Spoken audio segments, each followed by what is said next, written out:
Olá, sejam todos muito bem-vindos de volta para nossa disciplina de Libras do curso de Química. Como foi apresentado na aula passada, meu nome é Edmilson, sou professor de Libras de vocês, tá bom? E hoje na nossa aula a gente vai aprender sobre a língua e o surdo. Vocês sabem o que é surdez? E quem é o surdo? Qual é a sua língua? Vocês sabem o que é a língua de sinais?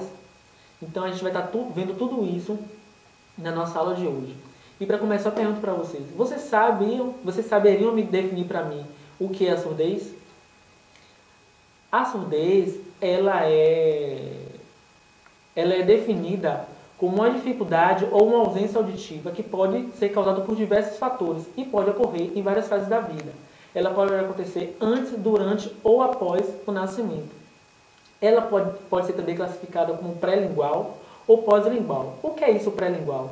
São aquelas perdas auditivas que acontecem antes do processo de aquisição de linguagem. Ou seja, antes da criança adquirir a língua, ela fica surda. Ou após a aquisição da linguagem, que é a surdez que acontece depois que a criança adquiriu a linguagem. Tá? E por que acontece? São diversos, como foi dito antes, são diversos fatores que podem estar ocasionando essa perda auditiva, como a questão de remédios, rubéolas, doenças, questões hereditárias. Então são diversos fatores que podem estar fazendo com que o indivíduo venha a perder a audição. E existem diferentes tipos de surdos? Sim. A surdez ela é classificada devido ao tipo e o grau. O tipo de perda auditiva ela vai depender da região da orelha que esteja alterada. Como assim? Anatomicamente, a orelha é dividida em três partes: a orelha externa, a orelha média e a orelha interna. E a depender de onde aconteça essa lesão, essa alteração, vai ter um tipo de perda auditiva diferente. Por exemplo, se a alteração ela for acontecer na orelha externa ou na orelha média, vamos ter uma perda auditiva condutiva. Se a alteração acontece na cóclea ou a partir da cóclea no nervo auditivo, é chamado de sensório neural. Mas se a gente tem tanto uma perda auditiva condutiva quanto uma sensório neural associadas, ela vai ser chamada de mista. Ou seja, é tanto alteração de orelha externa ou orelha média quanto a orelha interna. E o grau? O grau ele é medido em intensidade, é medido em decibel, que pode ser de grau leve, moderado, severo ou profundo. Então, podemos ter surdos com grau leve, com grau moderado, com grau severo, com grau profundo. Tá? Isso é a classificação para surdez. Mas o que é surdo? Ser surdo é muito mais que ter uma privação auditiva. Como assim, professor? O fato de ele não ouvir não o classifica como surdo? Não. Porque ser surdo é muito mais do que ter privação auditiva. Esse indivíduo ele vai ser visto como um todo.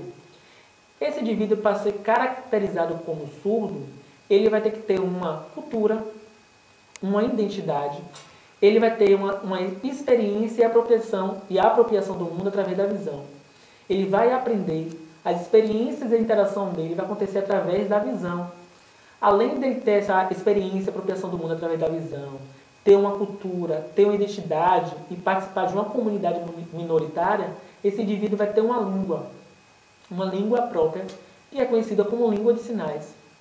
Para o surdo, a surdez não é um problema. Muitas pessoas acham que para o surdo a surdez é um problema e não é. Assim como os surdos não são considerados deficientes. Como assim? Como eu disse para vocês, o surdo ele é visto como um todo. Ele não é só visto pela perda auditiva. Existe a perda auditiva? Existe.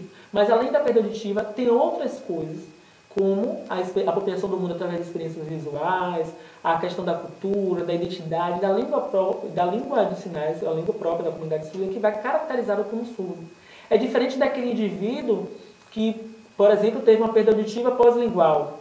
Lembra que eu falei que existe a perda auditiva pré-lingual, que acontece antes do processo de aquisição de linguagem, e pós-lingual, depois da aquisição de linguagem? Então, esse indivíduo, por exemplo, após a aquisição de linguagem, ele perdeu a audição e ele continua falando oralmente.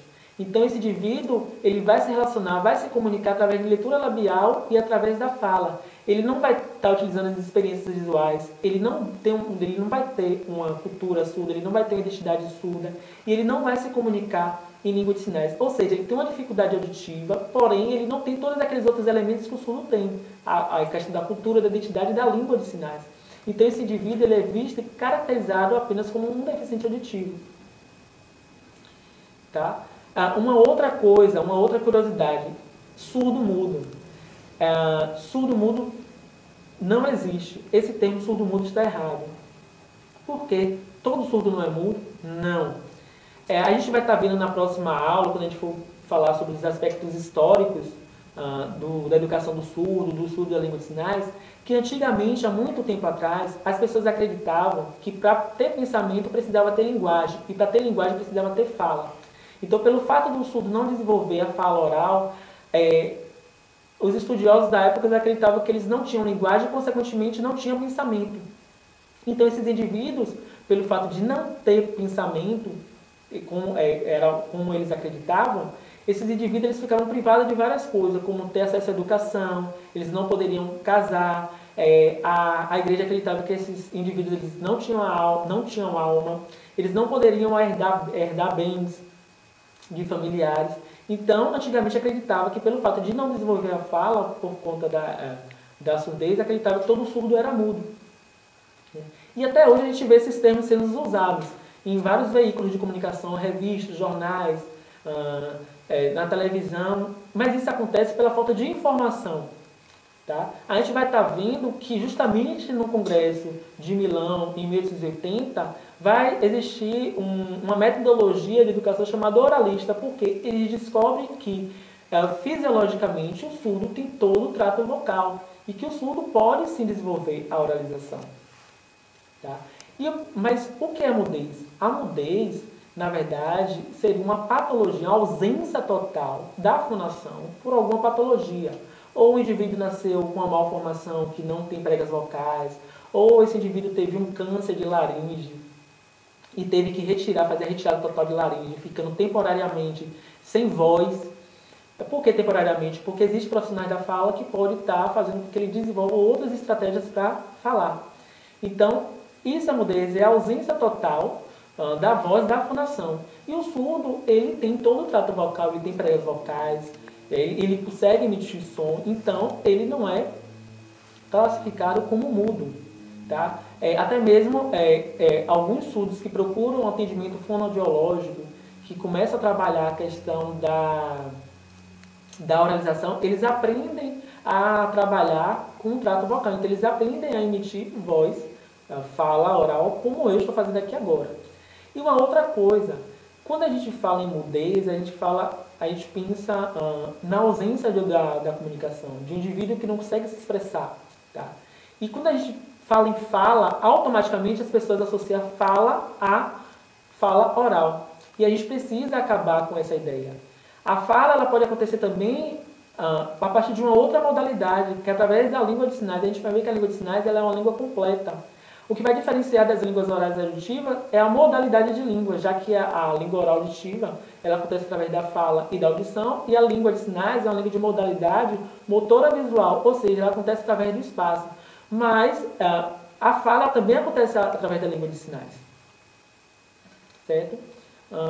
E o que é a língua de sinais, professor? A língua de sinais ela é uma língua natural. Por que ela é uma língua natural? Ela é uma língua natural porque ela surgiu a partir da interação dos indivíduos de forma natural. Ela não foi uma coisa, algo pensado, organizado ou criado. Ela nasceu de forma espontânea. E a língua de sinais ela tem reconhecimento linguístico a partir dos estudos descritivos do norte-americano William Stuck, em 1960.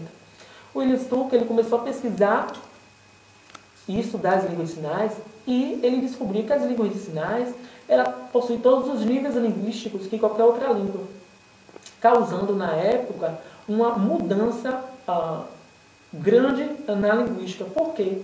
Até a década de 60, até o ano de 1960, apenas as línguas orais auditivas, ou seja, o português, o francês, o italiano, o espanhol, eram consideradas línguas. E a língua de sinais era considerada como uma linguagem, porque acreditavam que as línguas de sinais eram uma forma resumida da língua oral. E após os estudos de William Stuck, em 1960, foi descoberto que a língua de sinais ela é uma língua completa, complexa com todos os níveis linguísticos. E a partir desse estudo de William Stuck, em 1960, outras pessoas, outros linguistas começaram a se interessar pelas línguas de sinais, começaram a pesquisar línguas de sinais em todo o mundo, inclusive aqui no Brasil. Ou seja, então a língua de sinais ela é uma língua, porque ela é uma língua completa? Porque ela possui todos os níveis linguísticos que qualquer outra língua possui.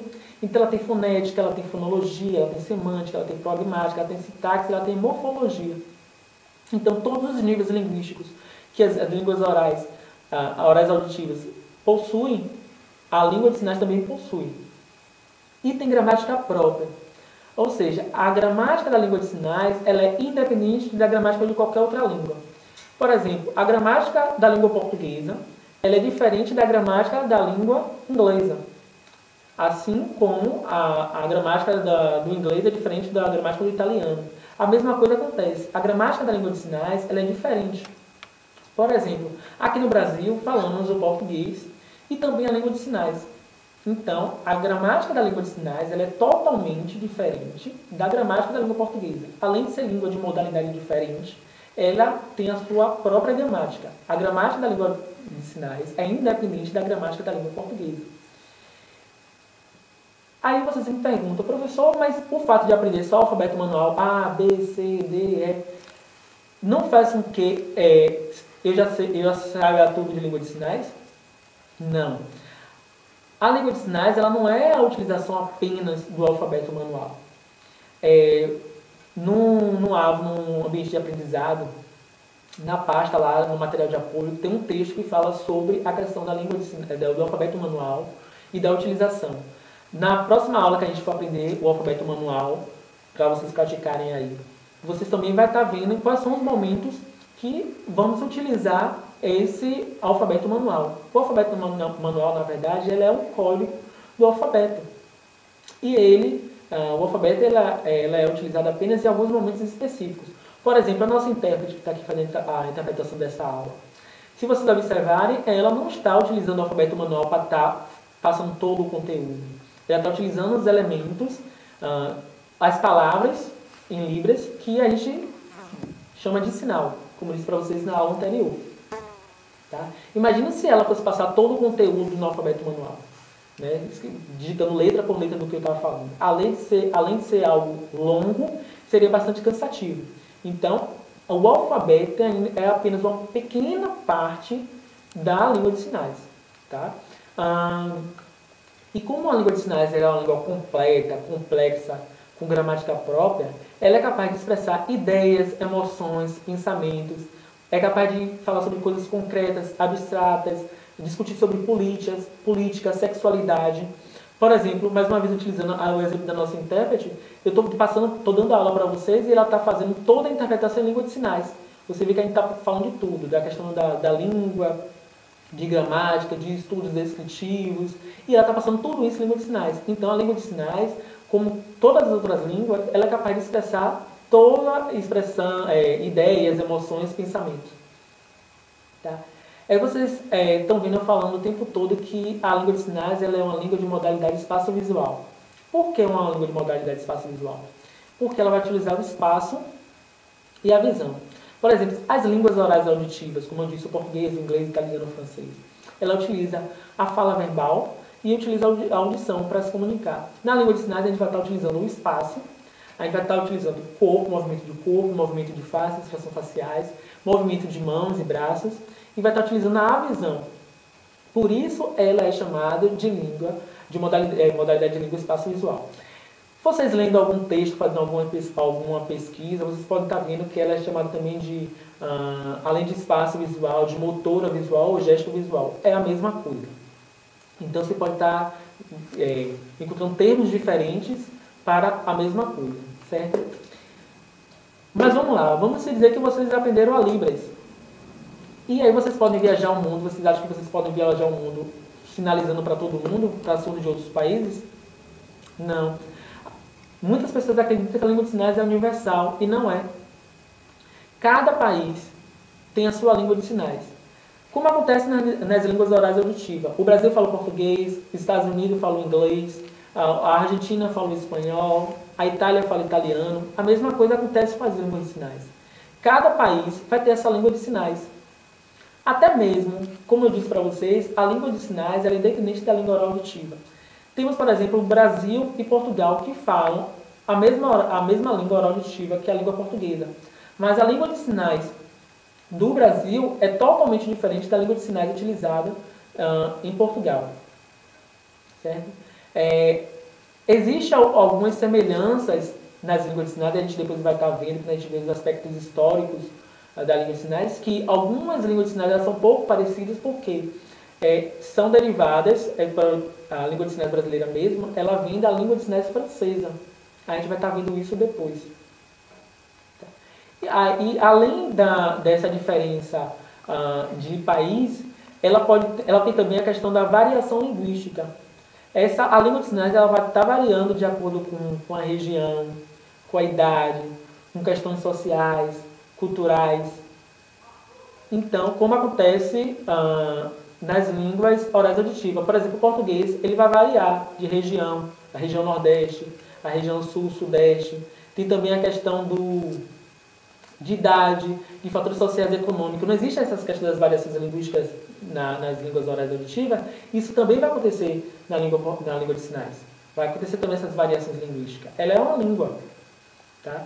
E qual é a língua de sinais utilizada aqui no Brasil? Libras. Então, a nossa língua ela é chamada de Libras, porque é a língua brasileira de sinais, Libras, que é o nome da nossa disciplina. Nossa disciplina de Libras, porque a gente vai estudar a língua brasileira de sinais. E essa língua ela é oficializada pela Lei 10.436 e regulamentada pelo Decreto 5626. Na próxima aula, quando a gente estudar sobre os aspectos históricos da língua de sinais, a gente vai estar vendo que lei é essa, que decreto é esse. A gente vai ver que aqui no Brasil a gente tem em média 160 línguas faladas. Porém, apenas 2 línguas são oficializadas, reconhecidas como línguas. A língua portuguesa e a língua de sinais, que foi oficializada em 2002 e regulamentada pelo Decreto 5626. Ou seja, a gente vai estar vendo que decreto é esse e que diz esse decreto. Então, é justamente por isso também que vocês estão tendo a disciplina de Libras.